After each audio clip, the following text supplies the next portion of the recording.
ทักทายสบายดีสวัสดีพ่อแม่พี่น้องที่เคารพรักแพงเบิดสู่ขู่สู่คนปัดทุกหมองทุกบอลพี่น้องเลยโดยภาพมาเมื่อนี้ก็อยู่ที่ห้องเช่า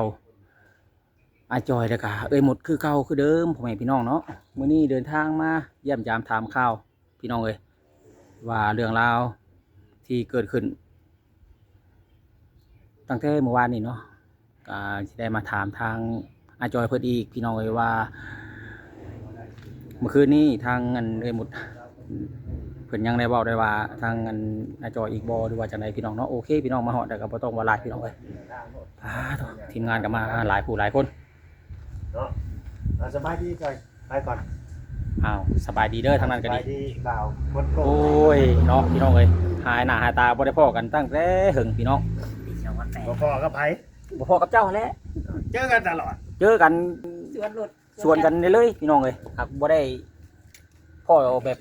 จะแบบนี้ กินนะก็ได้กินเดียว กินข้าวกินน้ำแล้วบ่ไอ้จอยมื้อนี้ ตู้ ได้ไปสั่งกินต่อพี่น้องเอ้ย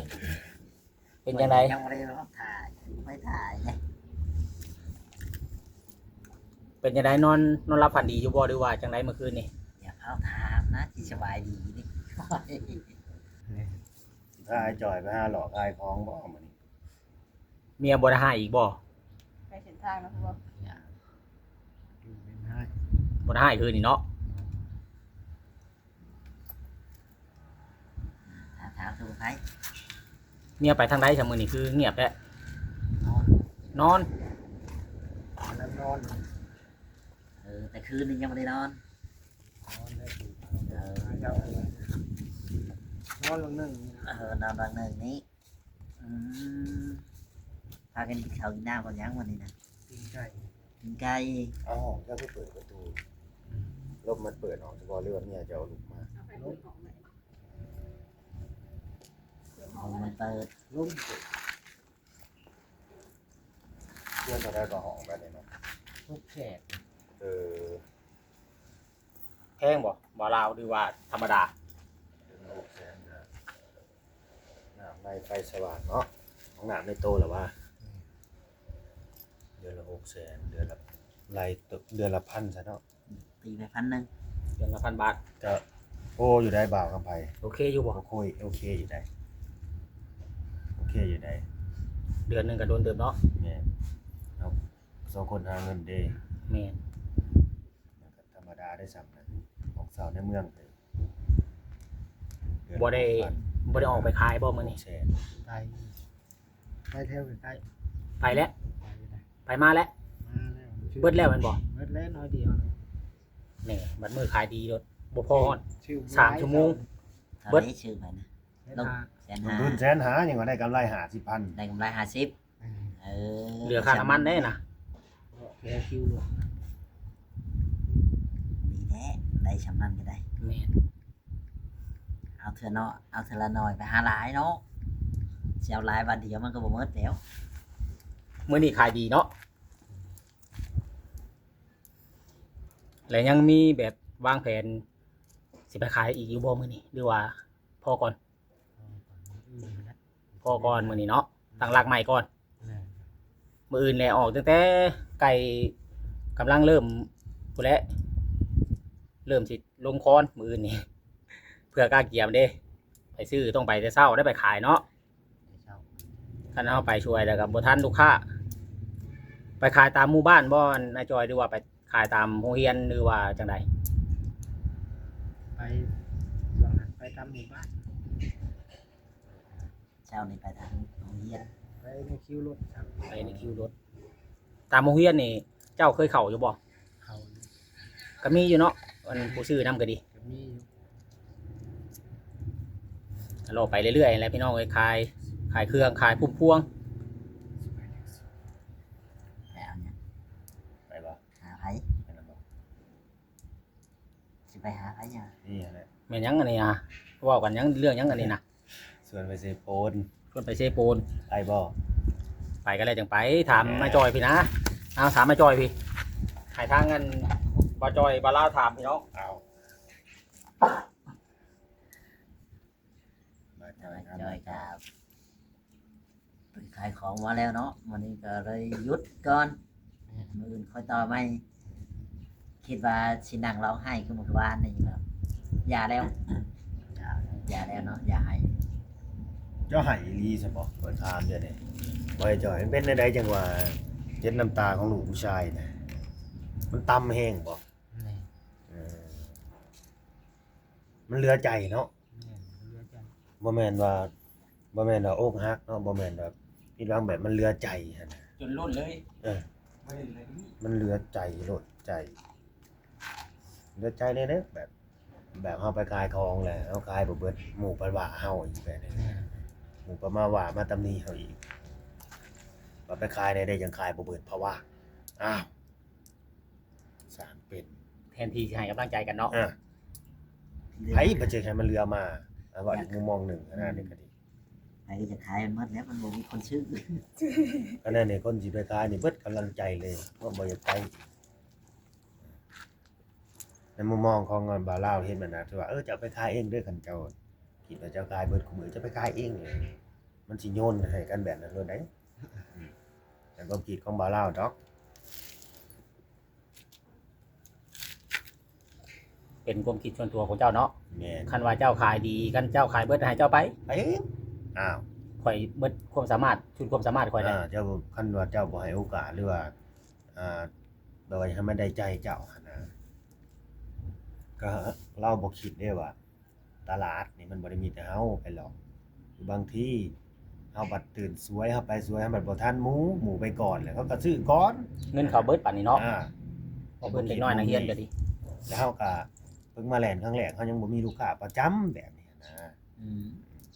ต้องเข้าใจมุมนี้บ่แม่นว่าสิแล่นกับหมู่บ้านนี่แล้วก็สิฮุบมาซื้อปึ๊บๆๆ เขา บ่ บ่ แม่น เค แนวนั้ ย น ซื้อเขาก็บ่ซื้อกันได้คนบางคน ก็เขาหาแต่ค่าประจำเขาได้ส่วนมากกูมือนี่ อืม ยากคือหยังเด้อบ่าวคำไผ แม่นนั่นแล้ว หน้าใหม่ก็บ่ได้อยากซื้อเจ้าเด้อค่าประจำผู้จะนอกจากว่าบ้านนี่บ่มีพ่อค้าเข้าไปแน่นี่เฮาเข้าไปคนแรกเนี่ยนะก็จังสิมาซอยเฮาซอยอุดหนุนบางทีคนที่ซอยเขาก็น้ำใจเขาว่าเห็นของเจ้าหลายแน่นี่ซอยเพิ่นแหน่ว่าให้เพิ่นเบิดไว้ประมาณนี้นะ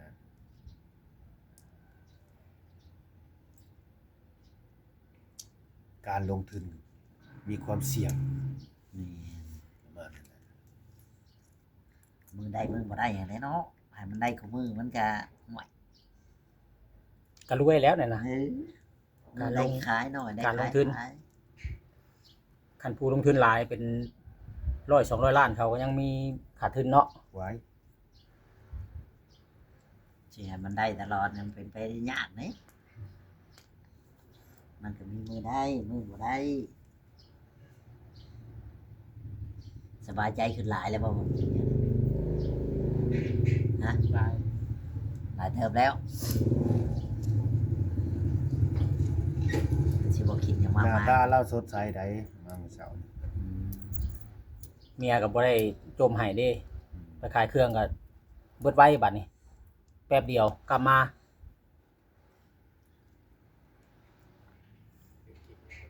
ถือว่า ทางเมียกับบ่ได้เว้าได้ว่าหยังเนาะถือว่าดีกันแล้วบัดนี้ฮะ อืม ทางไอ้จอยแล้วก็เอ้ยมดและยังสิให้โอกาสเรานี่โดนปานใดนี่ถ้าว่าเรานี่กินคือเก่าบ่เรานะเฮาก็ถามเลย กินอยู่เช้านี่ จับกอกปากเลยแล้ว ครับ ช่ำกินน้ำเลยพังเว้านี่ แต่นี่เพิ่นคอยกินนั่นแหล้วพอมาแล้วคอยจับหายเลย หายเบิดเลย นอนเลย โธ่เบิดหลายไปได้นะไอ้จอย เป็นป้องผู้ แม่ อืมได้สิลุกได้มื้อนี้กุ้มแล้วมื้อนี้เนาะนอนเลยแล้วนะ เดี๋ยวมากิน มากินก็ให้กินเท่านั้นแหละ กินกลางน้ำแล้วเนาะ เห็นว่าให้กินเองเพิ่นกินเทื่อละหน่อย กินเทื่อละหน่อยเทื่อละหน่อยนานเบิดจับหายลูก ได้กินเรื่อยเนี่ยน่ะเนาะจับหายเลยกินบาดเดียวแล้วเมานอนเลยเดี๋ยวนี้นะ นอน สิบ่ลุก ก็สิบ่ได้เวียกได้งานแล้วแนวนั้นน่ะเมาคู่มือเนี่ยน่ะเนาะ แม่นเพิ่นเว้าแล้วบอกกับพวกแล้วว่าขอกินมื้อนี้มื้อสุดท้ายได้ บ่ไอ้จอย ขอกินมื้อสุดท้าย ไปสิบ่กินอีก สิบ่เฮ็ดคือเก่าอีกแล้ว สิบ่เฮ็ดคือเก่ายอมเปลี่ยนยอมแปลงเด้ สิเฮ็ดได้อยู่บ่เนาะเฮ็ดได้คือเว้าอยู่บ่ เอาตามหลักแหละเนาะเฮาก็ใหญ่แหละเว้าได้ก็ต้องเฮ็ดได้เด้ คันเฮ็ดได้ก็ดีเนาะคันเฮ็ดได้น่ะก็ดีสิเฮ็ดได้อยู่บ่เฮาเคยกินนี่มันอยากนะห้ามกันนี่สิบ่บาปบ่ ห้ามกันกินน้อยลง ลดลงเนาะ ลดลง ก็บ่ให้กินจนว่าอีหลีเทเมาจนลืมเวียกลืมงาน กินพออันบ่ให้คิดอยากอะแล้วจังซี่ซอยกันทำอาหารกินยังใครอยู่ได้ ประมาณแล้วก็อยาก แนวเคยกินนี่คันว่าบ่ได้กินนี่อยากนะ อย่าบอกเด้อว่าของกันสองผัวเมียนี่เนี่ยนะ บ่แม่นติ ของเวียด ของห้องใกล้ๆนี้ สงสัยเรานอนยังบ่ตื่นวะ เมื่ออะไรได้ รถห้องได้ใส่ เฮ็ดเฮาเวียด ของเวียด เจ้าของเขาบ่อยู่แล้ว เฮาเมื่อเช้านี่ จอดรถไว้ เมื่อบุญว่ะ อ่า โอ้เขาเมืองตุจีนรถเวียดบ่อันนี้ แม่ ปลาวันนี้เนาะเขาบ่ได้ฝากกระแจไว้บ่อย่างนะ เดี๋ยวว่าพากันแจเจ้าขับไปขับเป็นอยู่บ่ พอได้อยู่ เออเก่งกว่าตู้กับไผอีก เก่งอะแล้วถ้าเราก็ขับซาเล้งไปรอขายขนมพุ่มพวงบ่ได้แล้วอาจอยว่าเพิ่นเว้านํเจ้านั่นขอกินมื้อนี้มื้อสุดท้ายเนาะ แม่ ต่อไปนี่บ่กินแล้ว แม่ ถ้าว่าเรายังกลับมากินอีกเด้จ้ะสิว่าจังไดบัดนี้สิเว้าจังไดกับเรา กลับมากินอีกเนี่ยว่าวันอาทิตย์หนึงเด้บอกเพิ่นว่าให้เปลี่ยนคันเปลี่ยนบ่ได้ระยะในอาทิตย์หนึง เจ้าให้โอกาสเพิ่นว่าภายใน7มื้อ แม่น ถ้าว่ากลับมากินอีกแหละ เจ้านี่สิยากับเราบ่ แม่นแปลว่าคันยากลับมากินแล้วแปลว่าค่อยออกไปเลยแล้วนะ ออกไปจากชีวิตเจ้าทันทีโลด แม่น คันว่ากลับมากินอีกนี่ทางอาจอยนี่ขอเดินออกจากชีวิตของเอ้ยหมดเลย เพราะว่าเราเป็นคนเว้าว่าขอกินมื้อสุดท้ายเนาะ แม่น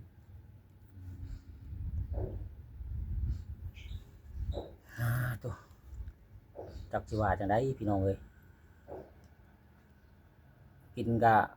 บ่ให้กินแบบว่าประจำบ่ให้กินเป็นอาชีพก็ยังใครอยู่เนาะอาจอย อันนี้กินทุกมื้อทุกวันแหละมันบ่ได้เวียกได้งานได้ในนั้นนะเงินคำกำแก้วแล้วจะเอาทางไหนมาซื้อมาใช้บัดนี้คันว่าบ่ซอยกันหาบ่ซอยกัน ทำมาหากินซอยกันเก็บประหยัดเฮามาอยู่พี่ก็ห้องเช่าเข้าซื้อ ทุกอย่างนับแต่แนวอย่างนั้นกินเฮาต้องได้ซื้อ มันบ่คือได้อยู่บ้านนอกบ้านนาเฮาแบบหากินธรรมชาติหา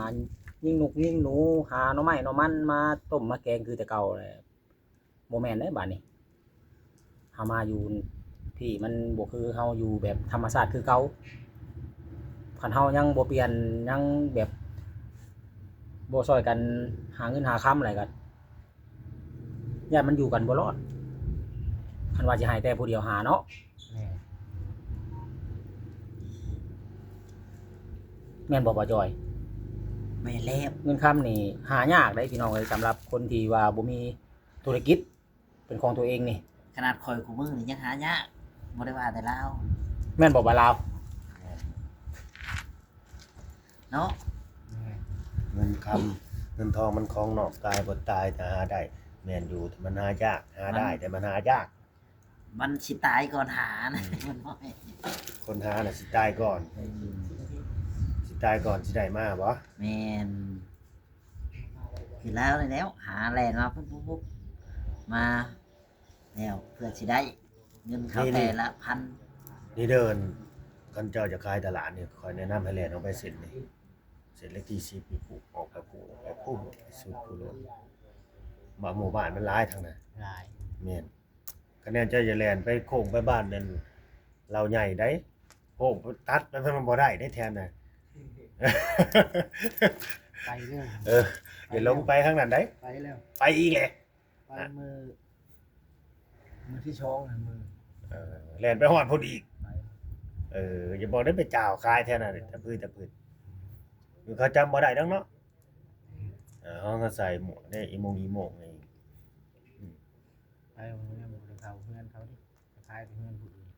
เป็นคนอยู่เคยกัน เออ แล้วก็คือสิเล่าสู่กันฟังแน่เนาะว่าเพิ่นไปขายของได้เด้อเพิ่นน่ะจอยแล่นรถตลาดได้เด้อรถพ่วงตลาดพุ่มพวง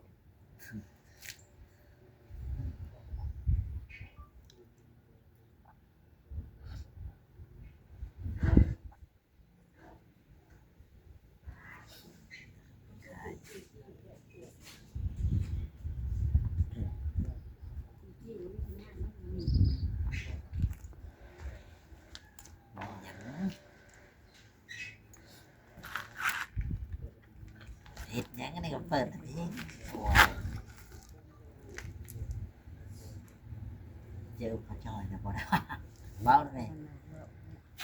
เจ้าผู้ถามเราเก่งไง ถามได้ถามไปเพิ่นจะเชื่อเนี่ยได้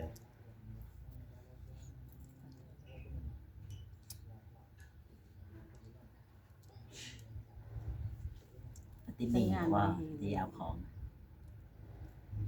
เงินเขา เออไปคืนเขาแล้วยัง แม่น ตอนแรกยังเอาไปให้เขา ยืมเงินซะบ่ หยิบเงินไปลงทุนเขา ถึงเงิน300,000แต่ไปคืนเงิน300,000ก็เหลือ50,000กีบ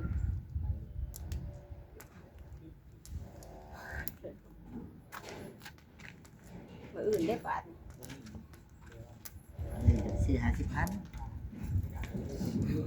ก็ได้มา1แสนทีละหน่อยเนาะไปเอาลาย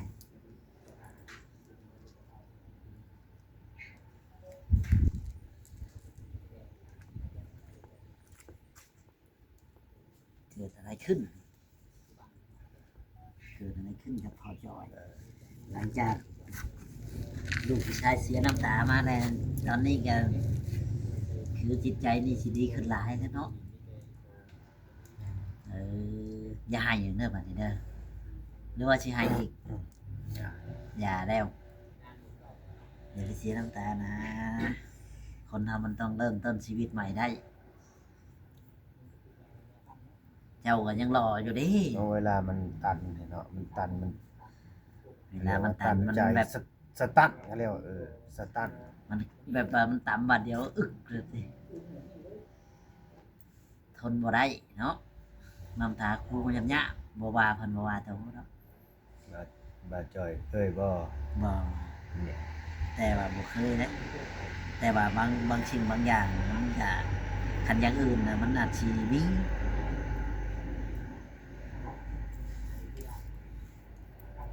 คือว่าแต่เราก็โตคนเดียวก็บ่มีไผก็คิดไปเนาะได้อยู่กันมาแล้วก็อยากเป็นเฮือนเป็นชานแต่ว่า เมียน่ะบ่มีไผบ่ไว้จอยเมียเจ้าน่ะถ้ามีญาติพี่น้องอยู่นี่ มี มีเนาะแล้วมีลูกเราอยู่บ่ 3 คน ใหญ่เท่าใดเลยลูกเรา ใหญ่แล้ว ทำงานมาแล้ว แม่นบ่ อยู่ไทยชอ อืม แม่นบ่ ไทยสอง อยู่ เขาก็โทรมาหาแม่เขาจะบ่ คนหนึง โทรมาหาแม่เขาจะบ่ โทษก็โทษเขาจะทำผู้เฒ่า เออ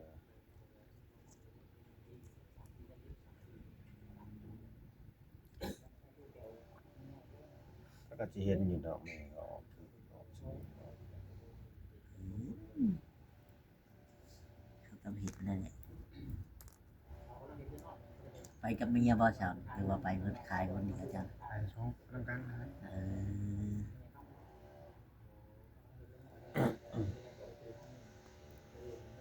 ไปด้วยกันเนาะพอได้มันยังสิฮู้ว่าได้หรือบ่ได้ สมมุติว่าเจ้าไปคนเดียวมันบ่หมดอีกโดนเจ้ามันยังสิฮู้ว่าเฮาขายได้หรือบ่ได้เลาะๆแหละๆไป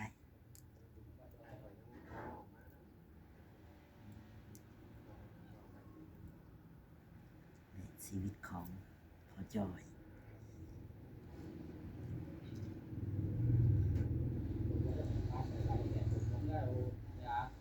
ขายของกับมาอ่านมื้อนี้เฮ็ดได้หอยกินคืนนี่นะต้ม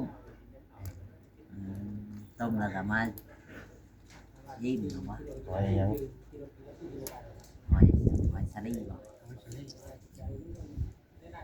เราพากันไปเก็บดอกบัวให้กันอยู่เมื่อวาน ได้บ่ อ่า บ่ได้เฮ็ดอันนั้นคือสากเฮียพี่ได้ดอกได้ก็ลูกแววแบบนั้นบ่ เห็นอยู่ว่าอันดีเราไม่ได้เฮ็ดผัวได้ลงไปเอาให้นะ ไปเก็บได้ใช้น่ะเขาบ่ให้บ่ อันนี้หลังตลาดเราไปเก็บเอาใครยืมมันมีหอยให้กินขนาดอยู่ในเมืองกันยังมีหอยให้กินกันอยู่มาเลยแน่ตอนแรงกับพาเมียไปการเขียดติ้งแถวห้วย มีหวยนะแต่อยากหวยไป ก็เห็นน้องได้แถวน้อง แล้วไปการหล่อลงขี่รถจักรไปตอนแรกขับมากับมามันบอกกล้าไปไอ้จอ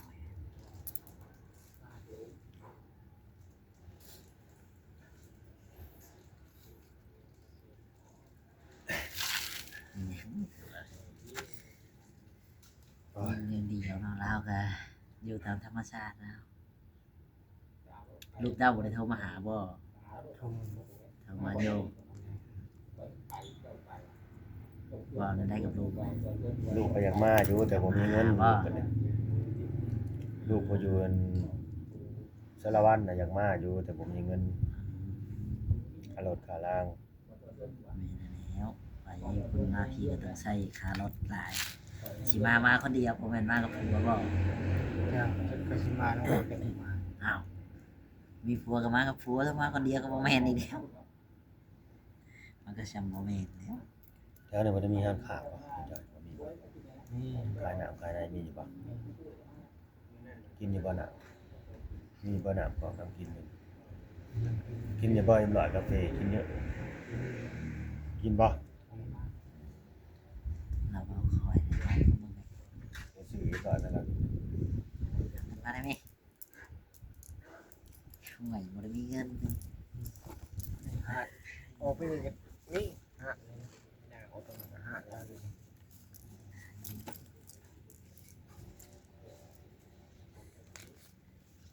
มันก็บ่พอแล้ว ไปเอาซ้ำนั่นน่ะ บ่เอาให้นี่เด้อ เออซื้ออร่อยมากลาวก็ได้ซื้อพี่น้องเลยเนาะ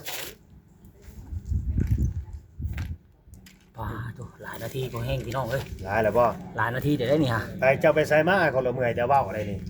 โอ้ยไปนั่งเป็นหมู่ว่าเวียงย่านเพิ่นเหงา คนละเมื่อยจะถ่ายอยู่ โดยหลายนาทีพอสมควรพี่น้องเอ้ยคลิปนี้ก็จะได้จุคลิปไว้สักก่อนพี่น้องเนาะ สิ จัง ไป ได๋ หา ก็ เมียแล้วบ่บาดนี้บ่ เราบ่ปากน้ำแล้วเรานอนแหละเนาะไอ้จอย ก็เพิ่นว่าได้ก่อไอ้เสือนอนอย่ากวนสบอรีใด เสือนอนนั่นห้ามปลุกเพิ่นว่า เสือนอนห้ามปลุก เสือลูกแหละอยู่ เป็นใด อย่ากวน รีบเผ็ดแล้วคันเสือลูกมา แม่น